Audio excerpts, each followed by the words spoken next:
दास्तान खौफ की, शॉर्टकट वाली सड़क और वो साया।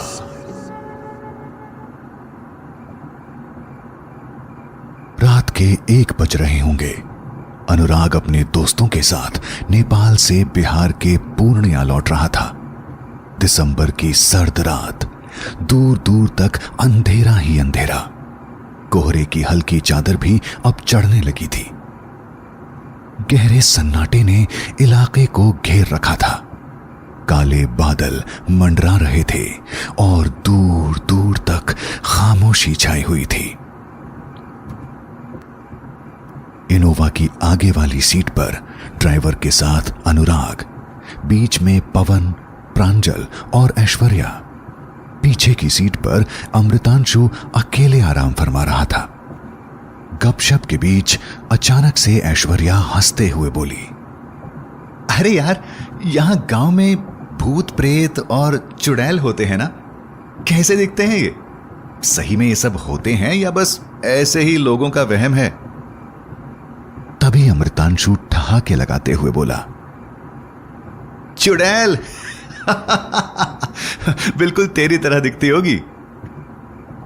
सर्दी सितम ढा रही थी और गाड़ी के अंदर भी ठंड से बुरा हाल था। लेकिन अमृतांशु की इस बात ने कुछ देर के लिए सभी को हंसी में बांध दिया। गाड़ी के बाहर मौसम जितना शांत सा था, गाड़ी के भीतर भूत प्रेत को लेकर उतना ही अब माहौल गर्मा गर्म बहस में बदलने लगा था। कोहरे और विजिबिलिटी कम होने की वजह से ड्राइवर धीरे धीरे ही गाड़ी चला रहा था। अचानक ऐसा लगा मानो तेज हवा का झोंका आया और एक पूरा पेड़ गाड़ी के सामने झुक गया हो। ड्राइवर जब तक ब्रेक लगाता सब कुछ पहले जैसा शांत हो गया। अनुराग को लगा कि शायद उसे झपकी आ गई है और उसने कुछ सपना देखा है। लेकिन बाकी दोस्तों ने भी ऐसा ही कुछ महसूस किया। ये लोग जब तक कुछ समझते, अचानक से गाड़ी के सामने से काफी तेजी से एक साया रोड क्रॉस कर गया।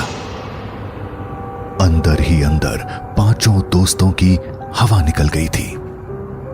किसी के समझ में नहीं आ रहा था कि अचानक ये क्या हुआ, लेकिन कोई कुछ बोलने की हालत में नहीं था।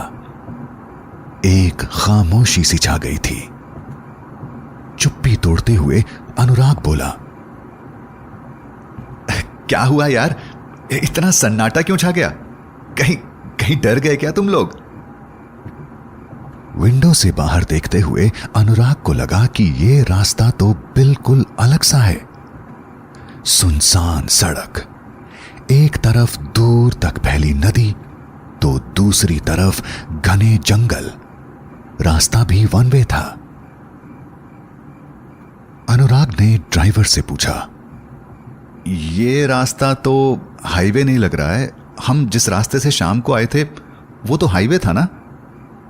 ड्राइवर डरते हुए बोला, भैया ये शॉर्ट रास्ता है, हाईवे तो हमने पीछे ही छोड़ दिया।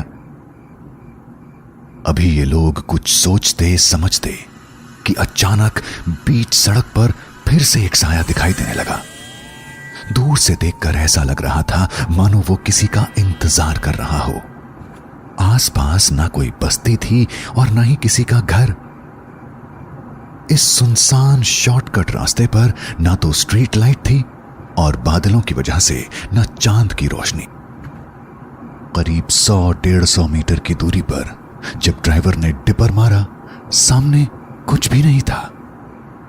सभी हैरान थे। अभी अभी तो बीच सड़क पर किसी का साया दिख रहा था, अब अचानक से वो कहां गायब हो गया। अचानक गाड़ी के पिछले दरवाजे पर किसी के हाथ मारने की आवाज हुई। अमृतांशु ने पीछे मुड़कर देखा, लेकिन वहां कोई भी नहीं था। ये सब सोचकर अनुराग और उसके दोस्त इतना डर गए कि उनके चेहरे पसीने से भीग गए थे। हाथ पांव कांपने लगे थे। कोई समझ नहीं पा रहा था कि क्या करें। सभी दोस्तों को यह एहसास हो रहा था कि कुछ तो गड़बड़ है। लेकिन कोई किसी से कुछ बोलने की हालत में नहीं था। अनुराग ने ड्राइवर को गाड़ी तेज भगाने को कहा। अभी गाड़ी 200-300 मीटर ही आगे गई होगी कि अमृतांशु अजीब हरकतें करने लगा। कभी अपने सर को वो गाड़ी के शीशे पर मार रहा था, तो कभी अपने ही हाथों से अपना गला दबाने की कोशिश कर रहा था। अलग अलग तरह की आवाजें निकालने लगा था।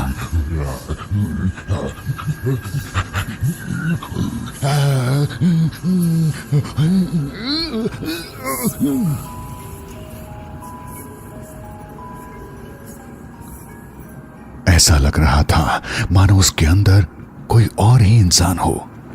जोर जोर से चिल्लाकर बोल रहा था, आज सब के सब मारे जाओगे, कोई नहीं बचेगा, कोई नहीं बचेगा। प्रांजल और पवन ने अमृतांशु को रोकने की कोशिश की, लेकिन अब अमृतांशु पवन का ही गला दबाने लगा। अमृतांशु कुछ सेकंड के लिए नॉर्मल होने पर रोते हुए बोलने लगा, भाई मेरे बगल में कोई है, वही ये सब करवा रहा है। मैं कुछ नहीं कर रहा, मैं कुछ नहीं कर रहा। लेकिन बाकी दोस्तों में किसी को वहां कुछ नहीं दिख रहा था। सभी दोस्तों ने उसे समझाने की कोशिश की, लेकिन अमृतांशु अचानक से फिर वैसी ही हरकतें करने लगा।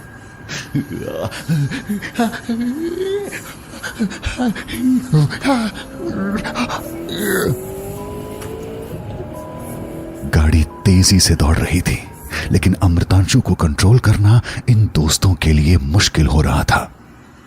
अचानक पीछे का गेट खोलकर अमृतांशु चलती गाड़ी से नीचे कूद गया। अनुराग ने ड्राइवर से गाड़ी रोकने को कहा, लेकिन ड्राइवर ने साफ मना करते हुए कहा, भैया ये इलाका सही नहीं है, यहां पर गाड़ी रोकना बिल्कुल भी सेफ नहीं है भैया। अमृतांशु भैया के ऊपर किसी बुरी आत्मा का साया आ गया है। अच्छा हुआ वो गाड़ी से बाहर चले गए, अगर गाड़ी रोकेंगे तो हम सबकी जान चली जाएगी भैया। ड्राइवर ने गाड़ी तेज करने की कोशिश की, लेकिन अचानक से गाड़ी की लाइट अपने आप बंद हो गई और गाड़ी खुद ब खुद वहीं रुक गई। अमृतांशु पीछे छूट चुका था। अनुराग और उसके बाकी दोस्त बचाओ बचाओ चिल्ला रहे थे, लेकिन इस सुनसान और वीरान सड़क पर इन सब की चीख पुकार सुनने वाला दूर दूर तक कोई नहीं था। उस रात आखिर क्या हुआ बाकी इन सभी दोस्तों के साथ? आखिर क्या था इस शॉर्टकट रास्ते का राज और किसका था वो साया? कहानी जानने के लिए सुनते रहिए दास्तान खौफ की।